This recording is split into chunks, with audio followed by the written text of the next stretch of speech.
మీకు ఎప్పుడూ కూడా వెంకటాచల క్షేత్ర దర్శనానికి అవకాశం వస్తే నేను రానన్న మాట అనవద్దు. రానంటారేమో అన్న అనుమానం ఉంటే వెంకటాచలం రమ్మని అడగవద్దు.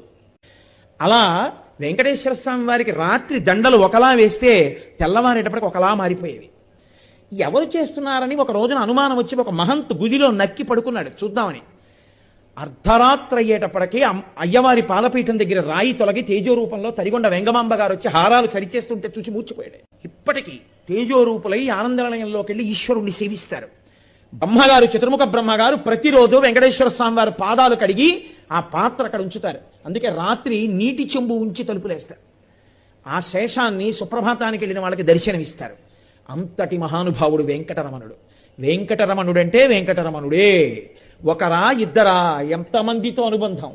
వారం రోజులు కాదు, కొన్ని నెలల పాటు వెంకటరమణుడు భక్తులు చెప్తూ వెడితే ఎన్ని యుగాలలో ఎంతమంది ఆ వెంకటాచల క్షేత్ర స్పర్శ చేత పునీతులయ్యారో, ఎంత ఆనందం పొందారో. ఇప్పటికీ నేను మీకు ఒక యథార్థం చెప్తున్నాను, బాగా జ్ఞాపకం ఉంచుకోండి.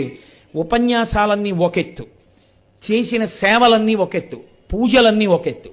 నేను మీకు ఇవాళ ఎన్నడూ నేను చెప్పడానికి ఇష్టపడనటువంటి ఒక ముఖ్యమైన విషయాన్ని నేను మీతో మనవి చేస్తాను.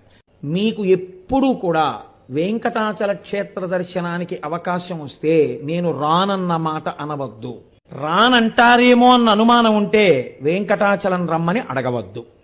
ఎందుకో తెలుసా అండి?